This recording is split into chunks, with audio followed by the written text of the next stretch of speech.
स्वागत है दोस्तों आपका geography with Wasim Ahmad channel में। मैं आपका दोस्त वसीम अहमद। आज हम पढ़ने जा रहे हैं भूगोल के अंतर्गत एक बहुत ही महत्वपूर्ण टॉपिक, मानववाद, ह्यूमनिज्म। इससे पिछले वीडियो में हमने प्रत्यक्षवाद के बारे में अध्ययन किया था, जो NTA UGC net, higher education, DSSB या NVS या सेट के लिए बहुत ही इम्पोर्टेंट है। आप प्लीज़ डिस्क्रिप्शन में लिंक है, पहला वीडियो आप देख सकते हैं। आप ज्योग्राफिकल थॉट के 1 line fact, full geographical thought, निश्चयवादी, नवनिश्चयवादी और संभववादी विचारधाराओं को पढ़ना चाहते हैं तो डिस्क्रिप्शन में लिंक है, या कार्टोग्राफी को पढ़ना चाहते हैं डिस्क्रिप्शन में लिंक है, आप वहाँ जाकर देख सकते हैं। तो पढ़ेंगे आज मानववाद, ह्यूमनिज्म। जैसे कि आप जानते, परिमाण क्रांति हुई थी एक। परिमाण क्रांति में विकसित क्षेत्रीय विज्ञान के यंत्रवादी प्रतिरूपों से गहन असंतोष के कारण मानववादी भूगोल का विकास हुआ था। एक परिमाण क्रांति हुई थी, क्वांटिटेटिव रेवोल्यूशन, जिसने यंत्रवादी प्रतिरूपों को महत्व दिया था, सांख्यिकी, स्टैटिस्टिक्स को महत्व दिया और मानव से संबंधित विचारधाराओं को से असहमत रहा परिमाण क्रांति। तो उससे असंतोष उत्पन्न हो गया जब मानववादी विचारधाराओं को परिमाण क्रांति ने जगह नहीं दी। तो इसी के असंतोष के कारण मानववादी भूगोल का विकास हुआ था। उसके बाद आगे देखते हैं। ऐसे समय में मानव को उसका केंद्र में मानकर भूगोल में दावा वास्तविक लोगों के बारे में और लोगों के लिए और मानव जाति के कल्याण के लिए जन भूगोल प्रस्तुत किया गया। कहने का मतलब ये है कि इसमें मानववाद के अंतर्गत मानव को केंद्र माना गया और मानव को केंद्र मानकर वास्तविक लोगों के बारे में और लोगों के लिए और मानव जाति के कल्याण के लिए जन भूगोल मतलब मानववाद भूगोल का विकास किया गया। यह आपको ध्यान रखना। आगे पढ़ते हैं। सर्वप्रथम भूगोलवेत्ता जिसने सबसे अधिक श्रेष्ठताओं को अपनी मानववादी पद्धति के प्रभाव से आकर्षित किया। मतलब कहने का मतलब यह है, मानववाद के अंतर्गत अगर जो कोई एक भूगोलवेत्ता था जिसने सबसे अधिक प्रभावित किया, वह किर्क था। यह आपको ध्यान रखना। किर्क एक ऐसे भूगोलवेत्ता थे जिन्होंने मानववादी विचारधारा में सबको प्रभावित किया, अपनी विचारधारा से सबको प्रभावित किया। यह आपको ध्यान रखना है। उसके बाद आगे देखते हैं। मानववादी शब्दावली जो थी उसका प्रयोग सबसे पहले 1976 में यू फू तुआन ने किया था। आपको याद रखना, यू फू तुआन ने किया था। तुआन ने सबसे पहले मानववादी शब्दावली का प्रयोग किया था। आपको ये ध्यान रखना है, कई एग्जामों में ये प्रश्न पूछा जा चुका। आगे देखते हैं हम। मानववादी भूगोल में लोगों, स्थान के बीच अंतर संबंधों और जटिलता और अस्पष्टता को स्पष्ट करना था। मानववादी भूगोल के अंदर लोगों और स्थान के बीच जो जटिल संबंध होते हैं उसकी स्पष्टता को स्पष्ट करना था। यह आपको ध्यान रखना।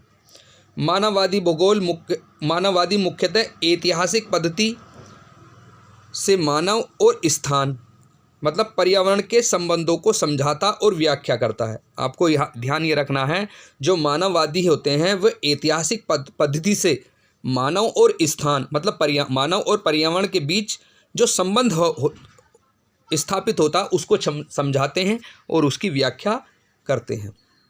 आगे देखते हैं हम। मानववाद मनुष्य को एक यंत्र नहीं मानता। ये आपको ध्यान रखना। मानववाद मनुष्य को एक यंत्र नहीं मानता, यह आपको ध्यान रखना है। भूगोल में प्रत्यक्षवाद और परिमाण क्रांति के विरोध के स्वरूप मानववाद का विकास हुआ था। ये मैं आपको भी बता चुका। प्रत्यक्षवाद के और परिमाण क्रांति के विरोध के बाद ही मानववाद की पद्धति का विकास हुआ था।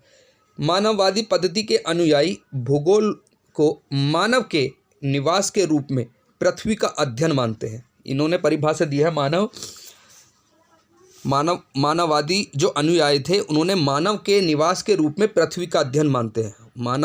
मानववादी जो थे भूगोल को जो है मानव के निवास के रूप में पृथ्वी का अध्ययन मानते हैं। ये आपको ध्यान रखना। आगे, मानववादी प्रत्यक्ष अनुभाविकता और परिमाण क्रांति को कम करने का प्रयत्न करते हैं।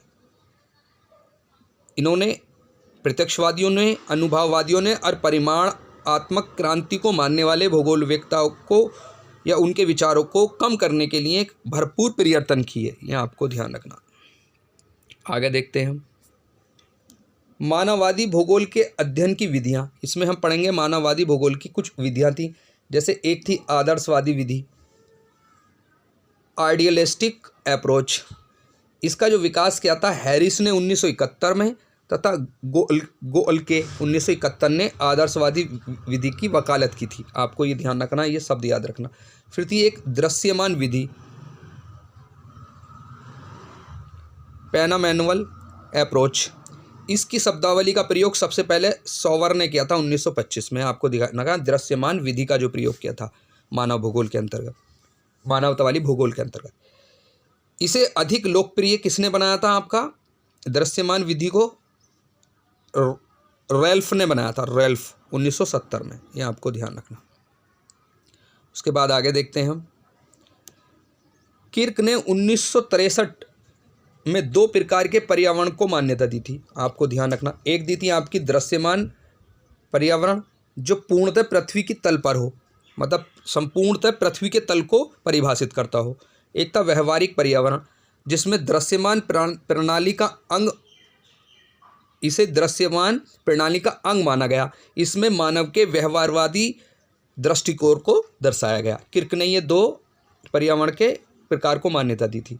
उसके बाद दे यू फू तुआन ने दृश्यमान विधि का समर्थन किया था। दृश्यमान विधि का जो समर्थन किया था वह यू फू तुआन ने किया था। आपको ध्यान रखना। इन्होंने एक परिभाषा दी थी, भूगोल मनुष्य का दर्पण है। भूगोल मनुष्य का दर्पण है और मानव के अस्तित्व एवं संघर्षों का सार है। ये परिभाषा आप नोट कर लें जरूर। भूगोल मनुष्य का दर्पण है और मानव के अस्तित्व का एक संघर्ष का सार है। बहुत इंपॉर्टेंट है। आगे देखते हैं बट्टीमर ने 1976 में मानववादी विचारधारा का समर्थन किया था। एक बट्टीमर भूगोलवेत्ता थे, मानववादी थे। इन्होंने भी मानवतावादी विचारधारा का समर्थन किया था। मानववादी भूगोल में ज्ञान, अभिकरण, चेतना, सृजनशीलता आदि गुणों को महत्व दिया जाता।